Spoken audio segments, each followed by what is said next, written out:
बिस्मिल्लाहिर्रहमानिर्रहीम। अस्सलाम वालेकुम जानो, खुशामदीद कहते हैं आपको अपने आज के व्लॉग में।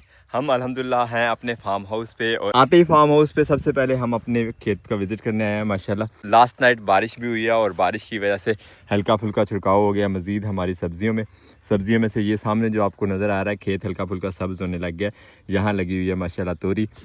अल्हम्दुलिल्लाह तोरी जो है वो बहुत अच्छी उग गई है। लेकिन यहाँ हमारे पास इससे भी बड़ी खुशी की खबर है आपके लिए और हमारे लिए भी अल्हम्दुलिल्लाह बहुत खुशी हो रही है ये चीज़ देख के। माशाल्लाह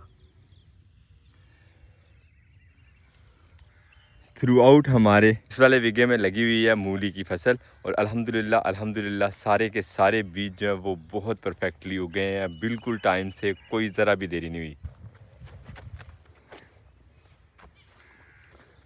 यहाँ पे कुछ बच्चों ने बीज लगाए थे, 3-3 4-4 बीज इकट्ठे लगा दिए हुए। खैर अल्हम्दुलिल्लाह बीज सारे के सारे जो है वो माशाल्लाह उग चुके हैं। क्योंकि हमने इससे नेक्स्ट खेत में लगाया था शलजम और शलजम के काफ़ी सारे बीज जो है वो मिस हुए थे, बहुत कम बीज उगे थे। इसी वजह से हमें बहुत ज़्यादा परेशानी हो रही थी कि पता नहीं मूली का बीज हमारे साथ क्या करता है। लेकिन अल्लाह का शुक्र है मूली के बीज के उगने की जो औसत है उसने हमें बहुत बड़े डर से निकाल दिया है। क्योंकि जो शलजम की वजह से डर पैदा हुआ था दिल में, उसने तो बिल्कुल ही डरा के रख दिया था सब्जियों के काम से। लेकिन अगर अंदाज़ा लगाया जाए, देखा जाए, शलजम भी आहिस्ता आहिस्ता मज़ीद उग रहा है। तो इसके अलावा यहाँ हमारे पास फार्म हाउस पे आज आपके साथ शेयर करने के लिए और हमारे लिए भी एक और खुशी की बात भी है। बहुत ज़्यादा अरसा के बाद आज अल्हम्दुलिल्लाह फार्म हाउस पे अबू जी भी आए हुए हैं। अबू जी गुजरांवाला गए हुए थे और तकरीबन महीना डेढ़ जो है वो गुजरांवाला रहे हैं और फार्म हाउस की तरफ कोई चक्कर नहीं लगा था उनका। तो आज अल्हम्दुलिल्लाह अबू जी भी यहाँ हैं। बाकी रही बात हमारे लेमन गार्डन की, तो अल्हम्दुलिल्लाह लेमन गार्डन भी जो है वो हशाश बिशाश है माशाल्लाह। ये देखिए इस बेल ने भी कद्दू उठा रही है माशाल्लाह, हल्की फुल्की गोडी की है इन बेलों को, तो इन्होंने भी अच्छा फल देना शुरू कर दिए। बस जो पिछले दिनों बारिशें रही हैं उनकी वजह से काफ़ी सारा बीज हमारे ये कद्दू का भी ख़राब हुआ है। लेकिन कद्दू जो लगाया था हमने वो कमर्शियल पर्पज़ के लिए नहीं लगाया था, सिर्फ बीज पड़ा हुआ था। तो मैंने सोचा कि अपने इस खेत को थोड़ा मसरूफ़ करते हैं, उसी हिसाब से लगाया था। लेकिन अल्हम्दुलिल्लाह जो थोड़ी बहुत बेलें बची हुई हैं उन्होंने माशाल्लाह अच्छा फल दिया है। हर तीसरे चौथे दिन जो है वो अच्छी खासी सब्ज़ी उतरती है, ख़ुद भी खाते हैं और अपने इर्द गिर्द मोहल्लादारों को और रिश्तेदारों को भी बांटते हैं। दही इलाकों में यही सबसे बड़ा फ़ायदा होता है एक दूसरे का। आज घूम के इंशाल्लाह मज़ीद सब्ज़ी भी तोड़ेंगे, अब्बू जी को भी विज़िट करवाते हैं और दिखाते हैं अब्बू जी का ये मनपसंद जो है वो बीज और अब्बू जी का संभाला हुआ ये अब्बू जी का मनपसंद बीज था कद्दू का, जो हमने यहाँ पे लगाया था। अस्सलाम वालेकुम। वालेकुम अस्सलाम। क्या लग ठीक हो? आया हाँ जी अल्हम्दुलिल्लाह पहुँच गए हैं असीं। चलो सुनाओ फिर मंजिल लाया चक्कर कि नहीं? नहीं यार ऐसे ही अगे लगे चूचिया ना उसे निकले। चलो ला के ये मंजिल चक्कर मारते हैं आपकी मोटरसाइकिल पे ही चलते हैं क्योंकि खेत का वो आखिरी वाला कॉर्नर है, वहाँ तक अबू पैदल जाएंगे, मोटरसाइकिल भी लेके चलते हैं। आइए अब जी। और मीटर की रीडिंग भी पूरी 70,000 होगी। हाँ जी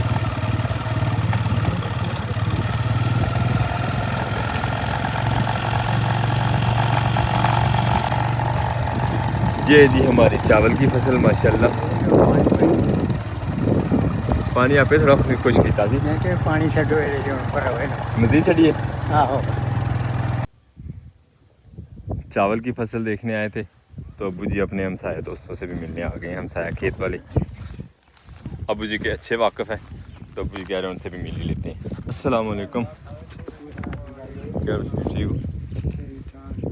माशाल्लाह यहाँ खिड़ी जा रही है मूंगफली, क्या बात है। तो एक पीस हम चेक भी कर लेते हैं कि कैसी है। माशाल्लाह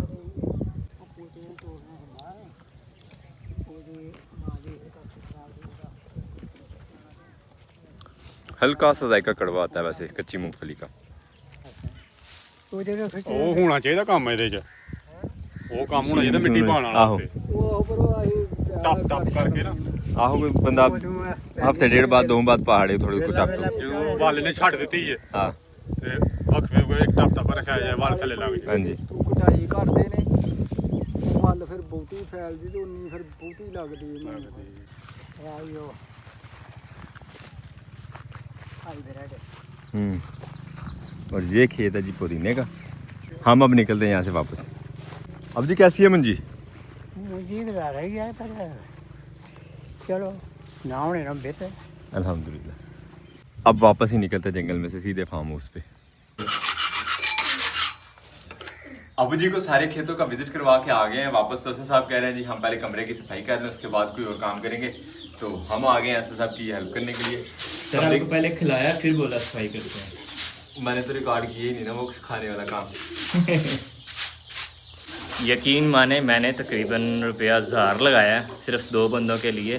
मैं तकरीबन 6-7 किस्म का फल लेके आया हूँ, उस सबको काटा है, काट के और फिर उसके बाद जो मिक्स किया खूबसूरत सा बनाया हमने फ्रूट सलाद। और फिर जाओ भाई अजमत को खिलाया मैंने। भाई अजमत ने पेट भर के खाया जब इन्होंने चम्मच छोड़ा। उसके बाद मैंने उठाया और इधर ला के बिठा दिया कि ये सफाई करो। नहीं हमने फिर बाकी का खा के फिर आपको लाया था यार। करने को तो बाद में सारी सफाई कर लेंगे, मेरी सफाई आपको पसंद नहीं आ रही ना, इसलिए मैंने कहा आप करें। चलें जी, बहुत मेहरबानी, आपने मुझे मौका दिया। आपको पता सफाई निस्फ़ ईमान है, इसलिए हम चाहते हैं कि आप जो नेकियां कमाएं ज़्यादा से ज़्यादा। सही।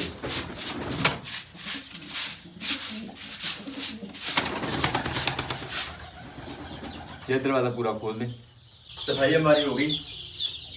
थोड़ी थोड़ी जगह करके साफ करना पड़ेगी क्योंकि ईंटों का जो नर्सरी बनाई गई चूजों के लिए उसकी वजह से सारा इकट्ठा साफ नहीं कर सकता। तो जब पानी हमने साफ कर लिया उसकी मिट्टी जो है वो छान लेते हैं कुछ इस तरह से।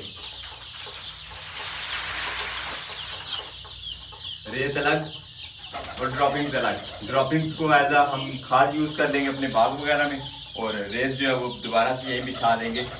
कबूतरों की ड्रॉपिंग्स जो संभालने के लिए सबसे बेस्ट रेत ही है यहाँ।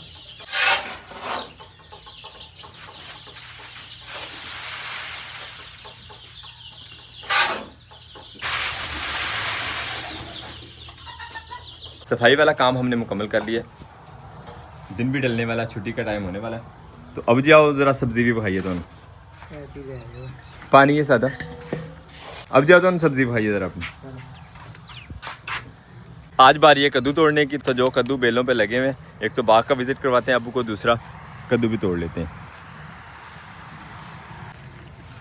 हाँ जी, क्या नींबू काफ़ी लगे हैं पौधे हैं ना। ये देखें अब जी,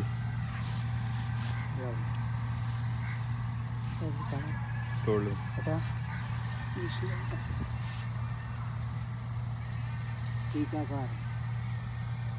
सही सेंटर। तो ये कद्दू जो है वो जा रहा है शेपड़ में। ये कद्दू ये शायद मिस हो गया था मेरे से पिछली मरतबा, इतना बड़ा हो गया। अल्हम्दुलिल्लाह सब्ज़ी हमारी काफ़ी हो गई है। आज के दिन में उतरे तो कम ही है कद्दू, लेकिन ये कि हमें चाहिए भी कम ही है। घर में थोड़े से ही पकते हैं, बाकी तो इधर उधर चलते हैं। इस दफ़ा घर के लिए ये बस सब्ज़ी भी तोड़ ली। और जैसे आपके साथ शेयर कर रहे थे, हमारे शलजम वाले खेत में शलजम जो है वो पूरा नहीं होगा, बीज कुछ होगा, मतलब मैक्सिमम नहीं होगा। तो हमारा प्रोग्राम है उसमें मज़ीद बीज डाल देने का। मज़ीद बीज जो है वो किस तरीके से डाला जाएगा बगैर हल के, वो इंशाल्लाह आपके साथ शेयर करते हैं। बीघे के लिए नया बीज हम ले आए थे। 1 बीघे में तकरीबन 400 ग्राम जो है वो बीज डलता है। तो ये 400 ग्राम का पैकेट है। सबसे पहले बीज को डाल लेंगे एक बाउल में। बिस्मिल्लाह, अंदाजे से आधा बीज डाल दिया। आधा इसलिए इस्तेमाल कर रहे हैं कि बीघे में हमने 4 क्यारे बनाए हैं, तो 2-2 क्यारे करके बीज लगाएंगे, क्योंकि यहाँ पे लगाना पड़ेगा पहले पानी। और पानी हमारी सोलर मोटर का जो है एक दिन में बड़ी मुश्किल से 2 क्यारे या 3 होगा मैक्सिमम। तो हम एहतियातन जो है 2 ही क्यारे का बीज जो है वो भिगो रहे हैं, क्योंकि अगर ज़्यादा देर भीगा रहेगा तो ये पानी के अंदर ही जड़ वगैरह निकाल लेगा, तो फिर उसके बाद बीज ज़ाया होने का ज़्यादा चांसेस होता है। इसको बस इतना भिगो के रखना है कि हल्का सा बीज जो है वो नरम हो जाए, और एन जब ये जड़ निकालने के करीब होता है इसको पानी लगा के खेत के अंदर डाल देंगे, ताकि नरम खेत में फ़ौरन ही जड़ बना ले। और अब इसको भर लेते हैं पानी से। बीज को पानी लगा के भी खेत में फेंका जा सकता था, लेकिन पानी लगाने के बाद जब बीज फेंका जाएगा इसी तरह पानी के ऊपर तैरता रहेगा और किसी भी साइड पे इकट्ठा हो सकता है। इस वजह से पहले भिगो लेंगे। एक तो बीज थोड़ा नरम हो जाएगा, दूसरा बीज जो है वो वजनी भी हो जाएगा। एक तीर से 2 शिकार हो जाएंगे इंशाल्लाह। और सबसे बड़ी बात ये होगी कि जो पहले बीज उग चुका है वो भी ज़ाया नहीं होगा। और अब इस बीज को ओवरनाइट इसी तरह भिगो के रख देंगे। बीज भिगो के हम आगे से पूरी रात के लिए, और सुबह इंशाल्लाह जाके देखेंगे क्या सूरत हाल है, बीज बोने के काबिल है या अभी उसमें मज़ीद टाइम लग सकता है। जो भी सूरत हाल होगी वो आपके साथ शेयर करेंगे। लेकिन अपने आज के इस व्लॉग को यहीं पे करते हैं। उम्मीद करते हैं आज का व्लॉग भी आपको पसंद आया। अगर आपको हमारे वीडियोज़ अच्छे लगते हैं तो अपने दोस्त साहब आपके साथ ज़रूर शेयर कीजिएगा, और हमें फीडबैक में ज़रूर बताया करें कि आपको हमारे व्लॉग्स कैसे लगते हैं। मिलते हैं इंशाल्लाह नेक्स्ट व्लॉग में। अपना बहुत सारा ख्याल रखिएगा, दुआ में याद रखिएगा। तब तक के लिए अल्लाह हाफ़िज़।